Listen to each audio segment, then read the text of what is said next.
की शुरुआत करेंगे तो बिहार में एसआईआर पर बड़ी खबर आपको बताएं, जहां एसआईआर पर सुप्रीम कोर्ट में सुनवाई होने वाली है। बिहार में एसआईआर को चुनौती देने वाली याचिकाओं पर सुनवाई होगी। पिछली सुनवाई में निर्वाचन आयोग को मिली थी राहत और सुप्रीम कोर्ट ने ये कहा था कि एसआईआर जारी रहेगा। ये बड़ी खबर आपको बता रहे हैं। सुप्रीम कोर्ट में आज एसआईआर को लेकर के सुनवाई होने वाली है।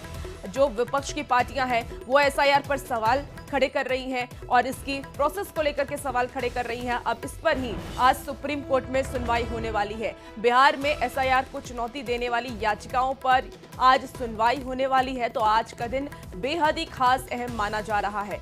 पिछली सुनवाई में निर्वाचन आयोग को राहत मिली थी। सुप्रीम कोर्ट ने यह कहा था कि एसआईआर जारी रहेगा। आज फिर से अहम सुनवाई होने वाली है। तो अब ये भी जान लीजिए कि एसआईआर पर सुनवाई क्यों हो रही है, इसके पीछे की आखिर वजह क्या क्या है। एक एक करके आपको वजह बताते हैं। देखिए, विपक्षी दलों ने बिहार में एसआईआर को चुनौती दी थी। विपक्ष का ये दावा है कि इससे बड़ी संख्या में वोटर के नाम काटे जाएंगे। वोटर लिस्ट में गड़बड़ी किए जाने की आशंका जताई गई है और इसे ही लेकर के ये सुनवाई हो रही है। चुनाव से ठीक पहले एसआईआर की टाइमिंग पर भी अब सवाल विपक्ष की तरफ से उठने लगे हैं। विपक्षी दलों की याचिका पर 10 जुलाई को ये सुनवाई हुई थी। पिछली सुनवाई सुप्रीम कोर्ट ने आधार और राशन कार्ड पर विचार करने को कहा था, तो ये सुनवाई आज बेहद ही खास होने वाली है। और ज्यादा जानकारी के साथ दिल्ली से न्यूज़ 18 संवाददाता शंकर आनंद हमारे साथ इस वक्त फोन लाइन पर जुड़ गए हैं। शंकर, आज सुप्रीम कोर्ट में एसआईआर को लेकर के फिर से सुनवाई होने वाली है। क्या उम्मीद की जा रही है, आज क्या फैसला हो सकता है सुप्रीम कोर्ट का?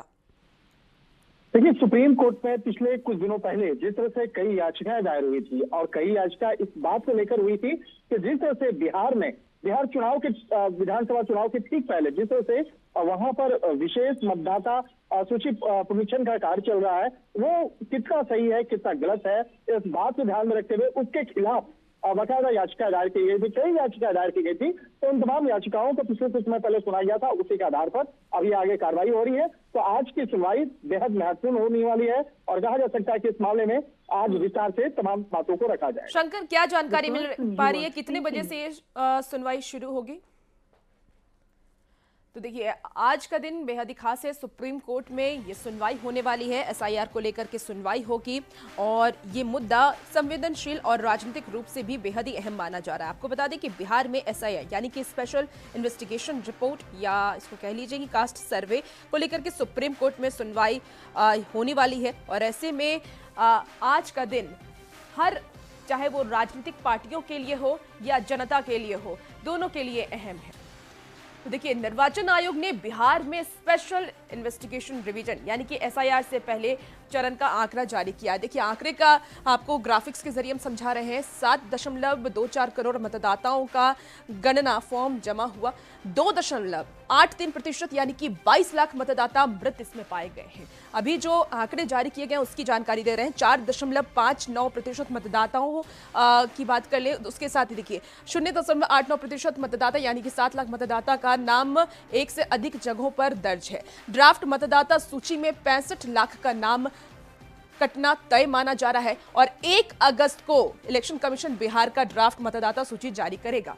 तो ये एसआईआर के पहले चरण का आंकड़ा जो जारी किया गया है वो एक एक करके ग्राफिक्स के जरिए हम आपको बता रहे हैं। ड्राफ्ट सूची से बिना नोटिस और आदेश के किसी मतदाता को इसमें जगह नहीं मिलेगी और सभी 12 राजनीतिक दलों को निर्वाचन आयोग मतदाता सूची देगा। तो ये जो अब तक का एसआईआर का जो रिपोर्ट आया है उसमें क्या क्या अहम चीजें रखी गई हैं वो हम आपको बता रहे थे। देखिए, आतंकवाद के खिलाफ लड़ाई में पाकिस्तान में घुस करके आतंकियों के ठिकानों को तबाह करने के लिए चलाए गए ऑपरेशन सिंदूर पर आज चर्चा होने वाली है। इस पे भी हम बातचीत करेंगे, लेकिन सबसे पहले एसआईआर के बारे में और आपको विस्तार से जानकारी दे देते हैं। एसआईआर पर विपक्ष के सवालों का जवाब भी निर्वाचन आयोग ने दिया है और निर्वाचन आयोग के जवाब पर सियासत देखिए अब गर्मा गई है। इलेक्शन कमीशन हमारे सवालों का जवाब दे दे। सवाल पूछने से पहले इलेक्शन कमीशन ये बताए कि किसके दबाव में आकर बीएलओज पर इतना दबाव बनाया गया कि वो दूसरों का फर्जी साइन कर रहे हैं। किसके दबाव में आकर ये फैसला लिया गया कि जो घरों में नहीं मिलेंगे उनका नाम काटा जाएगा, जबकि सबको पता है कि लाखों बिहारी मजदूर अपने राज्य के बाहर ठेका पर धान रोपने के लिए सपरिवार जाते हैं, वो घरों में नहीं मिलेंगे। सर्वोच्च न्यायालय में सुनवाई होना है उससे पहले अपने आक्षेप को मिटाने के लिए चुनाव आयोग एक नए तरीके और नए रूप में अपने आप को प्रस्तुत कर रही है। चुनाव आयोग को चाहिए कि वो स्वयं स्पष्ट करे कि 65.2 लाख वोटर्स के नाम काटे जाने की जो सूचना चुनाव आयोग के वेबसाइट पर चल रही है, क्या वो सही है। चुनाव आयोग ने साफ कहा है कि एसआईआर में गलत नामों को हटाने या जोड़ने के लिए 1 अगस्त से 1 सितंबर तक का अवसर है, तो फिर विपक्ष का यह हंगामा क्यों? बीएलए अपना आपत्ति दर्ज करे, दूध का दूध और पानी का पानी न्याय होगा। इसमें इफ वट कहाँ है? राष्ट्रीय जनता दल के नेता भाई तेजस्वी जी हो या कांग्रेस नेता राहुल गांधी जी हो, इन लोगों को मालूम है कि बिहार की जनता इस बार फिर से इन लोगों को नकारने जा रही है। इसलिए एसआईआर को लेकर तरह तरह के भ्रम फैला रहे हैं बिहार में। जब सब कुछ पारदर्शिता के साथ हो रहा है तो भ्रम क्यों फैला रहे हैं? चलिए बात अब करेंगे लोकसभा में आज ऑपरेशन सिंदूर की गूंज उठने वाली है। आतंकवाद के खिलाफ लड़ाई में पाकिस्तान में घुस करके आतंकियों के ठिकानों को तबाह करने के लिए चलाए गए ऑपरेशन सिंदूर पर आज से संसद में बहस शुरू होगी। सबसे पहले लोकसभा में आज ऑपरेशन सिंदूर पर चर्चा होगी और चर्चा की शुरुआत दोपहर 12 बजे रक्षा मंत्री राजनाथ सिंह करेंगे, जबकि विपक्ष की ओर से नेता प्रतिपक्ष राहुल गांधी अपनी बात रखेंगे। लोकसभा में ऑपरेशन सिंदूर पर 16 घंटे चर्चा का समय तय किया गया है और इस चर्चा में प्रधानमंत्री नरेंद्र मोदी भी शामिल हो सकते हैं, इसकी भी खबर है। वहीं मंगलवार को राज्यसभा में ऑपरेशन सिंदूर पर चर्चा तय की गई है।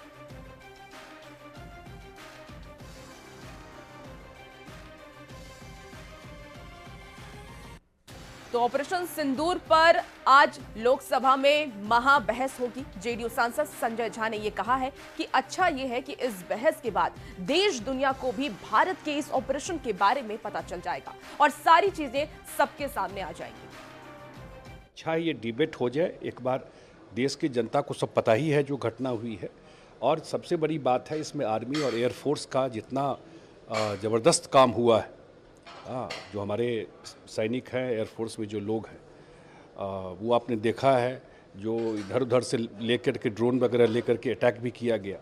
तो किस तरह से जो S-400 हमारा रहा, जो बाद में प्रधानमंत्री जी आदमपुर एयरपोर्ट पे जाके खड़े भी हुए थे, तो उसको किया है। तो इंडियन आर्मी ने, दुनिया में रिसर्च चल रहा है इस पर, इंडियन आर्मी ने जो काम किया है और देश की जीत रही, ये सबसे बड़ी बात है। और एक बार थ्रेड बेयर डिबेट हो जाए पार्लियामेंट में, अच्छी बात है, देश को भी और दुनिया को भी पता होना चाहिए।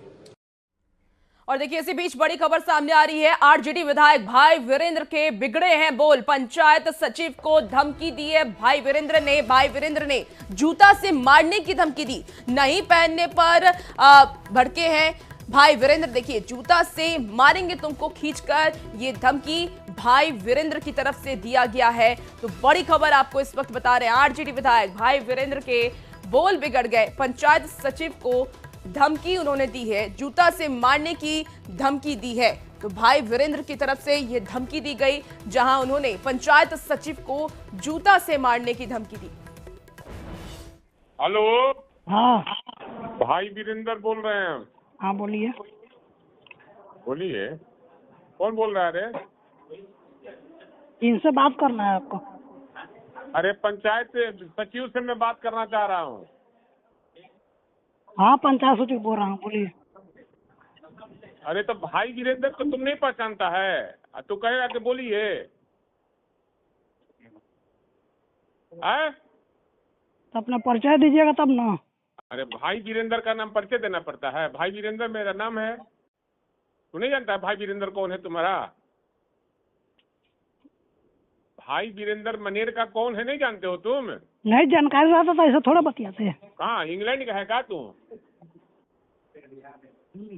टेढ़िया तू है रे। आए मनेर का विधायक को नहीं जानता तुम? हाँ विधायक जी बोलिए। अरे विधायक जी बोलिए, फिर जूता से मारेंगे घींच के, समझा? तू टेप करो चाहे जू करो। तुम कह रहा कि विधायक जी बोले प्रोटोकॉल का ख्याल नहीं रखेगा रे?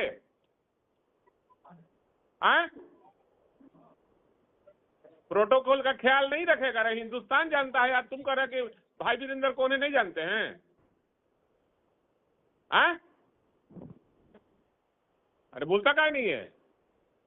अरे तो बोलिए ना, क्या बात है? हम प्रणाम करना चाहिए। हाँ प्रणाम विधायक जी, बोलिए।